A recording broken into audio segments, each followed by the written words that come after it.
दोस्तों नमस्कार। Welcome in DK learning. उम्मीद करते हैं कि आप अच्छे होंगे, हम भी अच्छे हैं। दोस्तों जो आज का हमारा टॉपिक है वो है भिन्न। आपने ऐसे क्वेश्चन एग्जाम में देखे होंगे, बहुत क्वेश्चन आता है और बच्चा से कंफ्यूज हो जाता है कि हम इसे सॉल्व कैसे करें कि आसानी से उत्तर आ जाए।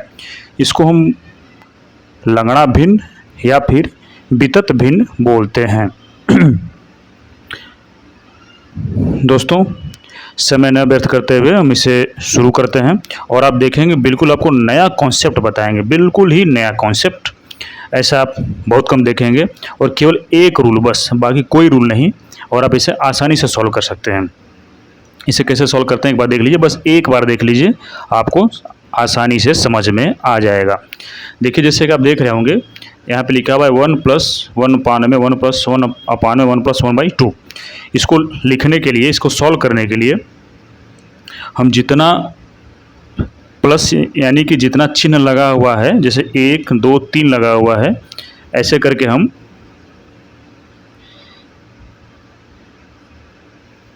तीन ब्रैकेट बना लेते हैं। 1 2 और 3 ब्रैकेट हो गया।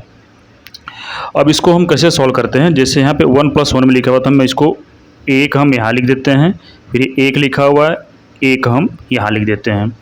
यहाँ पे एक लिखा हुआ है, फिर हम यहाँ पे एक लिख देते हैं, और ये एक लिखा हुआ, फिर हम यहाँ पे एक लिख देते हैं, फिर ये एक लिखा हुआ, फिर हम यहाँ पे एक लिख देते हैं, और ये एक लिखा हुआ, फिर हम यहाँ पे एक लिख देते हैं। बचा 2 ये, तब इस 2 को हमने यहाँ नीचे लिख दिया।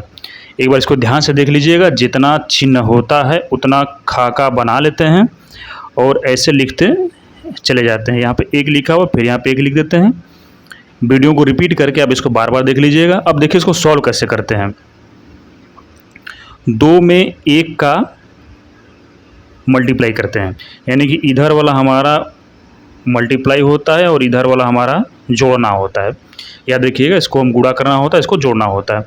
2 में हम 1 का मल्टीप्लाई करते हैं यानी कि गुणा करते हैं, तो 2 गुणे 1 यानी कि आ गया 2, प्लस में 1 हम ये जो 1 लिखा हुआ इसको हम 1 जोड़ देते हैं, यानी कि आ गया 3। ठीक है दोस्तों, अब इस 3 को 1 में गुणा कर देते हैं, यानी कि आ गया 3, प्लस में अब जो ये 1 बचा है, अब 1 को हम इसमें मल्टीप्लाई करते हैं, 1 को 2 में गुणा करते हैं, 1 दूना 2 हुआ। 1 में 2 का मल्टीप्लाई करते हैं, 1 दूना 2 यानी कि यहाँ 2 लिख देते हैं, बराबर आ गया 5। ओके, अब इस 5 को 1 में फिर से मल्टीप्लाई करते हैं, तो आ जाएगा यहाँ पे 5, और ये जो 1 बचा, अब इसको हम अब की बार इसमें मल्टीप्लाई करेंगे। पिछली बार हमने इसमें मल्टीप्लाई किया था, अब की बार हम इसमें 3 में मल्टीप्लाई करेंगे। 1 3 3 यानी कि 5 + 3 बराबर आ जाएगा 8। ठीक है दोस्तों, और अब हमारा जो आंसर आ जाएगा, यही हमारा 8/5 आंसर है, यानी कि इस खतरनाक दिखने वाले क्वेश्चन का आंसर हो जाएगा 8/5। ऐसे सॉल्व कीजिए और तुरंत आगे निकल जाइए। दोस्तों मुश्किल से आपको 3 से 4 सेकंड लगेंगे सॉल्व करने में। आप एक बार सॉल्व करके देखिएगा, प्रैक्टिस कीजिएगा, 3-4 क्वेश्चन सॉल्व करेंगे, आसानी से सॉल्व होने लगेगा। हम अगला एग्जाम्पल लेते हैं। सारे टाइप के क्वेश्चन सॉल्व कर लेंगे, सिर्फ एक ही नियम से सॉल्व होगा, आपको कुछ प्लस माइनस करने की जरूरत नहीं है। आपने देखा होगा कि आप लोग पहले यहाँ पे प्लस लिखते हैं, फिर यहाँ पे 1 लिखेंगे, फिर ऐसे कैसे सॉल्व करेंगे, उसमें बहुत टाइम व्यर्थ हो जाता है और गलत होने की संभावना बढ़ जाती है। हमारे नियम से आपका बिल्कुल भी गलत नहीं होगा और आपका एग्जाम में 1 नंबर श्योर हो जाएगा। दोस्तों जैसा कि आप जानते हैं, दिन पर दिन कंपटीशन इतना ज़्यादा होता जा रहा है और एग्ज़ाम में समय के साथ में विथ एक्यूरेसी सॉल्व करना बहुत आवश्यक है, नहीं तो आप कहीं ना कहीं पीछे छूट जाएंगे। तो हम अगला क्वेश्चन देखते हैं। अगला क्वेश्चन स्क्रीन पे दिख रहा होगा। 1+2/1+3/1+4/5। इसको कैसे सॉल्व करेंगे, सेम वही नियम है, जितना हमारा चिन्ह है, जितना हमारा साइन है, यानी कि वह 1 2 3, हम 3 खाने बना लेंगे, 1 खाना, 2 खाना, 3 खाना। ओके, और जैसे जैसे लिखा हुआ है हम उसको वैसे वैसे लिख देंगे। यहाँ हमने 1 लिख दिया, यहाँ लिखा हुआ है 2, तो यहाँ हमने 2 लिख दिया।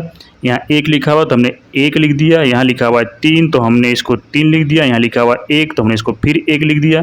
यहाँ लिखा हुआ है 4, तो हमने इसको 4 लिख दिया। अब बचा 5, तो 5 को हमने नीचे लिख दिया। ओके। अब जैसे हमने किया कि इधर वाले को हम गुणा करते हैं और इधर वाले को हम जोड़ते हैं, तो हमने 5 में 1 का गुणा किया, आ गया हमारा 5, प्लस में 4 को जोड़ दिया, आ गया हमारा 9। अब हमने फिर से इस 9 को इस 1 में मल्टीप्लाई किया, आया हमारा 9, प्लस में अब ये जो 3 बचा, अब हम इसको 3 से इसको 5 में मल्टीप्लाई करेंगे, 9 में नहीं करेंगे, आप ध्यान रखिएगा। हमने इस 3 को हम 5 में मल्टीप्लाई करेंगे, आ जाएगा हमारा 15, और दोनों को हम जोड़ देंगे, 15 9 आ जाएगा आपका 24। अब इस 24 को इधर ले जाएंगे तो 1 में मल्टीप्लाई करेंगे तो आ गया हमारा 24, प्लस में जो बचा 2, और 2 को अब हम इसमें मल्टीप्लाई करेंगे 9 में, यानी कि आ गया 18। ठीक है दोस्तों, एक हमारा ये बचे रहा, यानी कि इसमें हम किसी का मल्टीप्लाई नहीं करेंगे। 2 में हम 9 का मल्टीप्लाई कर दिया, आ गया हमारा 18। इसको आप जोड़ देंगे तो 24 8 32, 32 10 42, 42 बटे 24 हमारा हो जाएगा आंसर। यानी कि इसका आंसर हो जाएगा 42 बटे 24। इसको आप अगर और छोटा कर दीजिए, तो इसका आप 2 से काट दीजिए, 21/12। अब इसको अगर आप 3 से काट देते हैं तो 3 7 21, 3 चौके 12, ये हमारा आ जाएगा इसका आंसर 7/4। सॉल्व कीजिए, तुरंत आगे बढ़िए। केवल एक नियम है और कोई नियम नहीं, इसको आप देख लीजिए, समझ लीजिए, और लाइक और सब्सक्राइब जरूर कर दीजिएगा, अपने दोस्तों में भी शेयर कर दीजिएगा, क्योंकि एक एक नंबर आजकल एग्जाम में बहुत मुश्किल होता है लाना। आप इसको सिर्फ एक नियम से सॉल्व कर सकते हैं, कोई और नियम नहीं लगता, सिर्फ यही नियम लगता है। बाकी अब यूट्यूब या किसी और टीचर से पढ़ेंगे, वो आपको 50 नियम बताएंगे, उसका कोई मतलब नहीं है। केवल आप एक नियम से सॉल्व कीजिए, केवल ओनली वन रूल, बस, और कुछ नहीं। ओके दोस्तों, अगला उदाहरण देखते हैं। देखिएगा आप कितने आप आसानी से आंसर आएगा, और आप अपने प्रैक्टिस बुक में से, अपने या फिर किसी किताब में से आप ऐसे क्वेश्चन सॉल्व कीजिएगा, देखिएगा पूरी दिन आप 4 to 5 सेकंड आप सॉल्व कर लेंगे, और नेक्स्ट क्वेश्चन में आगे बढ़ जाएंगे। अगला एग्जाम्पल देखते हैं।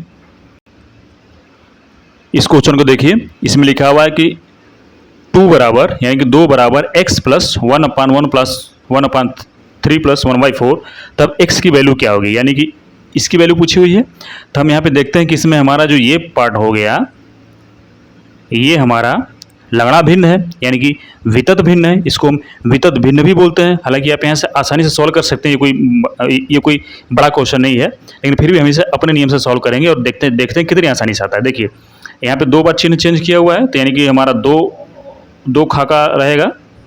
यहाँ पे 2 बार चिन्ह है, यानी कि 1 प्लस है 2 प्लस है, हमारा 2 खाका रहेगा, 1 2, और हम इसको लिख देते हैं, जैसे लिखते हैं। यहाँ पे लिख दिया हमने 1, यहाँ पे भी हमने लिख दिया 1, यहाँ पे लिख दिया, ये 3 लिखा हुआ है 3, हमने भी लिख दिया 3, यहाँ पे लिखा हुआ है 1, हमने लिख दिया 1, बचा 4 को हमने लिख दिया नीचे। ऑलराइट, अब इसको सॉल्व करते हैं। इधर वाले को मल्टीप्लाई करेंगे, इसको हम जोड़ेंगे, 4 3 12, 12 प्लस में 1 आ गया हमारा 13। अब इस 13 में 1 को मल्टीप्लाई करेंगे, यानी कि 13, और ये जो बचा 1, अब इसमें 1 में इस 4 को गुणा करेंगे, 1 चौके 4, यानी कि 13 4 17, यानी कि 17/13 हमारी जो इसकी वैल्यू हो गई, वो हो गई 17/13। लिख देते हैं 2 बराबर में x प्लस में 1 में 17/13। अब इसको सॉल्व अगर आप करेंगे, 2 बराबर में x प्लस, इसको आप अगर उल्टा कर देंगे तो 13/17। आई एम श्योर आप जानते होंगे 1 बाई में रहता है तो उल्टा हो जाता है। अब इसको आप सॉल्व कर लीजिए, 2 माइनस में 13/17 इक्वल टू x, यानी अगर आप इसको आगे सॉल्व करेंगे तो 17 दूनी 34, 34 में से 10 गया 24, 24 में से 3 गया 21, यानी कि 21/17 आपका आ जाएगा आंसर। देखें आप कितनी आसानी से हो जाता है। हालांकि ये छोटा क्वेश्चन था, आप इसको वैसे भी सॉल्व कर सकते थे समान नियम से, लेकिन हमारे नियम से बहुत ही आसानी से सॉल्व होता है। आप इसको देख लीजिएगा, 1-2 बार वीडियो और रिपीट करके देख लीजिएगा, लाइक और सब्सक्राइब कर दीजिएगा, और अपने दोस्तों के साथ में शेयर भी कर दीजिएगा। चलिए एक और एग्जाम्पल देख लेते हैं। स्क्रीन पे दिख रहा है कि x बराबर 1 + 1/1 + 1/1 + 1/1 + 1/2। हालांकि आप ये भी छोटा क्वेश्चन है, आप इसको आसानी से वैसे भी सॉल्व कर सकते हैं सामान्य नियम से, लेकिन हम इसे अपने नियम से सॉल्व करेंगे। यदि x बराबर इतना है तो 2x + 7/4 का मान क्या होगा। तो हमने बताया कि जितनी बार प्लस है या जितना बार चिन्ह है उतना हम ब्रैकेट बना लेते हैं। यहाँ पे 1 2 3 4 है, तो हमने यहाँ पे 4 ब्रैकेट बना लेना है। 1 2 3 4, 1 2 3 4, इतना हो गया। अब आप इसको जैसे जैसे लिखा आप उसको वैसे लिख दिए, इसमें कुछ नहीं करना है। यहाँ पे एक है, यहाँ पे आपने एक लिख दिया, यहाँ पे भी एक है, आपने यहाँ पे भी एक लिख दिया, यहाँ पे एक है, आपने यहाँ पे एक लिख दिया, यहाँ पे एक है, आपने यहाँ पे एक लिख दिया, यहाँ पे एक है, आपने इसको एक लिख दिया, यहाँ पे एक है, आपने इसको एक लिख दिया, यहाँ पे एक है, आपने इसको एक लिख दिया, यहाँ पे एक है, आपने इसको एक लिख दिया, यहाँ नीचे बचा 2 तो आपने इसको 2 लिख दिया। अब आप इसको सॉल्व कर लीजिए। इस तरफ वाले को गुणा करेंगे, इसको आप जोड़ेंगे। ठीक है, तो 2 में आप 1 गुणा किए, आ गया 2, प्लस में 1 बराबर में 3। अब आप 3 में 1 का गुणा करेंगे, यानी कि आ जाएगा 3, प्लस में 1 से आप 2 में गुणा करेंगे, आ जाएगा 2, यानी कि बराबर हो गया 5। अब आप 5 का 1 में गुणा करेंगे, आ जाएगा 5, प्लस में यहाँ 1, फिर आप 1 का 2 में गुणा करेंगे, यानी कि आ जाएगा 2 इक्वल टू 7। 7 का फिर 1 में गुणा करेंगे, आ गया 7, प्लस में यहाँ है 1। अब 1 का आप इसमें, क्या लगता है आपको, क्या हम ये क्वेश्चन सही तरीके से सॉल्व कर रहे हैं? ऐसी गलती हो सकती है। ठीक है दोस्तों, इसको हम बार बार 2 में नहीं मल्टीप्लाई करेंगे, एक एक डिजिट ऊपर मल्टीप्लाई करते रहेंगे। हमने जैसे 1 में 2 का मल्टीप्लाई किया, सही है, फिर जब आगे 1 का था, इसमें 3 का मल्टीप्लाई करना था, 2 का नहीं। इस बात को आप ध्यान में रखिएगा। एक बार ऐसी आप गलती हो जाती है तो दोबारा आप गलती मत कीजिएगा। हम इसको फिर से सॉल्व करते हैं और देखते हैं। हम इसको फिर से सॉल्व करते हैं, वैसी गलती आप मत कीजिएगा। देखिए कैसे सॉल्व करते हैं। 2 में 1 का मल्टीप्लाई किया, आ गया 2, प्लस में 1, इसको जोड़ दिया, आ गया 3। ओके, फिर आप इसका 3 में 1 का मल्टीप्लाई करेंगे, आ गया 3, प्लस में ये 1 है, 1 का इसमें आप 2 में मल्टीप्लाई करेंगे, आ गया 2, यानी कि 5। अब इसका 5 का 1 में मल्टीप्लाई करेंगे, आया 5, प्लस में जो यहाँ 1 है, अब 1 का आप 3 में मल्टीप्लाई करेंगे, आया 3, यानी कि 8। 8 का आप 1 में मल्टीप्लाई करेंगे, आया 8, प्लस में 1 है, 1 का 5 में मल्टीप्लाई करेंगे, आया 5 बराबर में 13, यानी कि 13/8 आपका हो जाएगा इसका आंसर। तो दोस्तों x की वैल्यू आ गई 13/x, इसकी वैल्यू आ गई 13/8। आप इस 13/8 को यहाँ पे आप रख देंगे, यानी कि आ जाएगा 26/8, 26/8 प्लस में 7/4। आप इसको यहाँ पे ऐसे लिख सकते हैं कि 26/8 प्लस में 14/8, 26 4 30 10 40, 40/8, यानी कि आ जाएगा इसका आपका 5 आ जाएगा आपका आंसर। ठीक है दोस्तों, अगला क्वेश्चन दोस्तों स्क्रीन पे दिख रहा होगा। 1 प्लस 1 अपान में 1 प्लस 2 अपान में 2 प्लस 3 अपान में 1 प्लस 4/5। ये क्वेश्चन आपको सॉल्व करना है और कमेंट में बताना है कि इसका आंसर क्या होगा। उम्मीद है कि आप हमारा नियम समझ गए होंगे। लंगड़ा भिन्न या फिर वितत भिन्न का इसी प्रकार से एग्जाम में सॉल्यूशन कीजिएगा, एकदम 100% श्योर होगा। दोस्तों पढ़ते रहिए, मेहनत करते रहिए। यूपी में यूपी पुलिस का और रेलवे में रेलवे का वैकेंसी, और अभी 1 महीने में CHSL का एग्ज़ाम होने वाला है। रिवीजन एक बार हमारे वीडियो से कर लीजिएगा, देख लीजिएगा, और आप एक बार देख लेंगे, मैं 100% आपको गारंटी देता हूँ कि आप कभी भूलेंगे नहीं और ऐसा क्वेश्चन आपका एग्ज़ाम में गलती होगा नहीं। पढ़ते रहिए, 8 से लेकर 10 घंटा तक पढ़िए, इससे कम में आप बिल्कुल भी ये मत सोचिए कि आपकी सरकारी नौकरी लग जाएगी। आप 8 से लेकर 10 घंटे तक पढ़िए, खूब मेहनत कीजिए और सिलेक्शन लीजिए। जय हिंद।